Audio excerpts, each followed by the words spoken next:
Hello, it's Stella here with Earth Lovers Oracle. Today is the new moon in Leo, and I love new moons because they're full of potential. Um, so, as we've been working for the entire month with Leo energy, let's say the astrological month, and I'm just going to pull up the card of Leo, and we all know what the line energy looks like. Um, Feline energy is all about power and confidence, and one could say loudness, but it's a genuine loudness. It's not bravado. It's very much an energy that people focus on, and also a a powerful energy that is given out to the world from this power if you can cultivate it. And I would say that obviously if you are a Leo, it's much easier to have that, but we all have elements of each sign of the zodiac in us, and we can cultivate certain things even if we feel that we're much more introverted.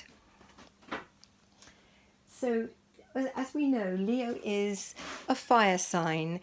It's a fixed energy sign, which means that on one hand, it's very fixed energy is very reliable. It has a fixed point of view, and often won't budge from the point of view. But then on the other hand, they are incredibly reliable, which is again is a great thing. But it's sometimes quite difficult to persuade a Leo type person of another point of view, or to change their point of view.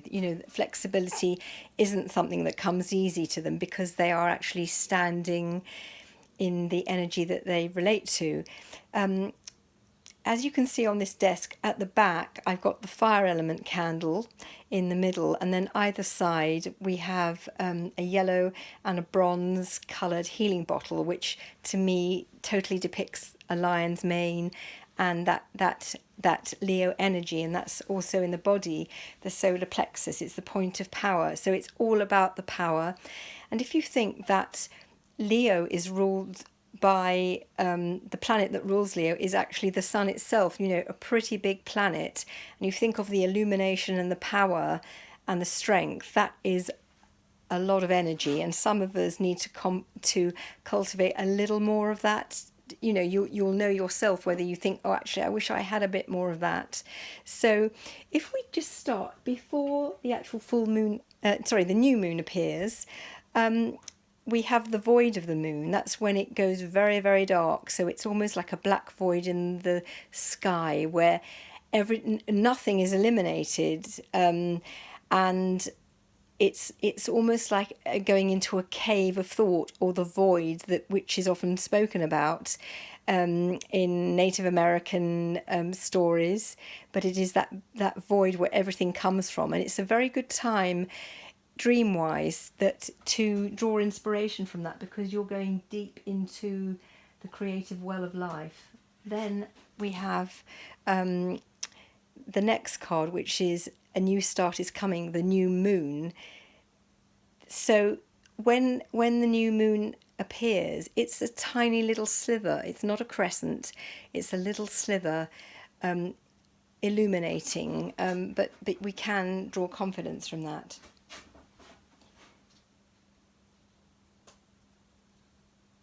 And again, if I put the lion card close up, you can see that little sliver that's at the base of the moon, but it's rather like the sun coming out over the horizon. It's a little bit of excitement there, because light is always about illumination, and it's always about hope and being able to see things.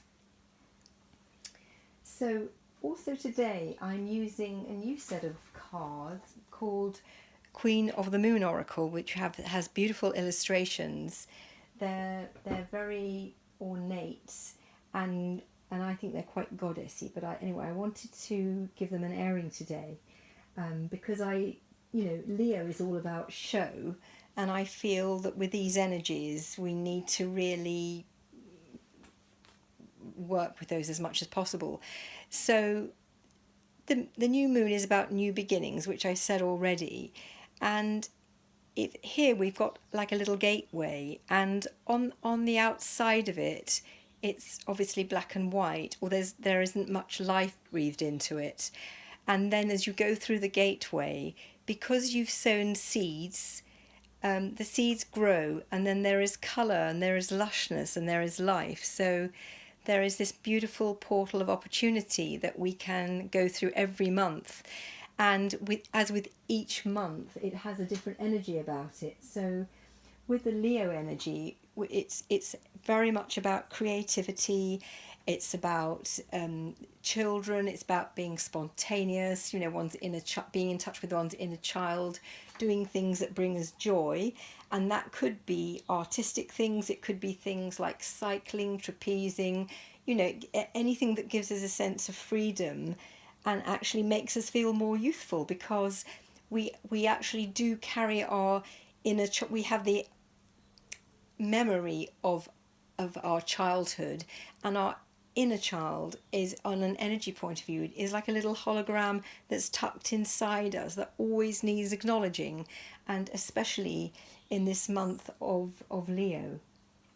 So I thought that I drew these 3 cards, and this one is called Will, and you see this woman, she almost looks like Queen Elizabeth I, and we kind of know what will means. It's sort of used every day, but the word willpower, you know, the ability to put enormous strength behind what you want, and it's showing us that we are not powerless, that we can do things, we can make things, you know, we can try to make things go in the direction we want them to go. We just need to put enough willpower behind it, enough mental power, and enough resolution. And the next card I've drawn, it kind of goes on from that, but it's the Queen of the Moon. It's like the one that's on the cover pack, and it's about sovereignty. Now look at her, how beautiful is this queen, or this goddess, with her headdress, and she's standing in her power, and she's got the globe in her hands, so it's like she's got the world in her hands. And to a certain extent, we all have that within our world.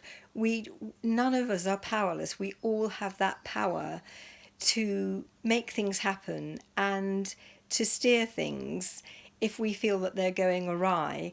That, you know, with I can't say with relationships, we can't make anybody do anything, but if we see you know, within our family, difficult relationships, we do have that power to correct the course, even if it's slightly, to make things, you know, we don't have to slump into self-acceptance over everything. And, you know, so there are quite a few things with our action, and actually by standing in our own power, because that's what the word sovereignty means, owning that power. And this is would be the sign of Leo in their purest, fullest state of recognizing who you are, accepting who you are, having gone through, you know, some processes of tweaks, but actually getting to the point where you think, actually, whoever I am, I love and embrace myself, and this is who I am. This is actually my personality, and everything I am is my contribution to the world, to my family, to work, and that is who I am. So, you know, standing in your power is actually a beautiful thing. So if you think about that, alongside the fact that there is the new moon, so the idea is, with, you know, with the new moon, it's starting from that dark place. We don't come up from a time of great strength. It's almost very gradual, because it has to come from the void, and then to the tiny little slither of light that comes up, which is the new moon. And so whatever you're hoping to achieve, and you know, if you put those Leo type dreams behind it, it could be something like making yourself come more to the foreground, either, you know, being recognized, being praised, gaining confidence, and it's very good for creative projects, children, for, if you're contemplating having children, Leo is all about that little child. So this is a great time to put these things into fruition. Any little creative goals you have that are important to you, just sow them gently, sow them with love, and realizing that you have power, you're not powerless. And once you have done that, if you realize that you then need to let things take their course, you've sown them. It's rather like in nature, things take their time to come to fruition, and that along the way you'll need to look after them at the right time. Like with plants, we use that analogy. And little shoots that are growing up, we need to water them, make sure they're warm enough, not too cool, make sure they're not being eaten by other things. But we have to allow that germination stage to take place, which is this very important times when it's almost like the pattern weaves for the seeds into the soil. And likewise with your hopes and your dreams, for them to begin to grow. And sometimes they may not grow it in the exact way you hope, but that can be the beauty of that something may turn out far better than you'd hoped, or a far better dream than you'd hoped, which is not a million miles from what you've hoped for. But this, we all have the ability to create and to co-create. That makes us magic. We have our minds and our hearts and our focus to do this. So if you once you've done that, just allow things to take their course for a while, and you'll find that quite naturally that you will be called upon some way, somehow, to check your convictions if you really want something, to step up your determination, if necessary, along the way. So each test is a step. And remember that you do have will, you do have power.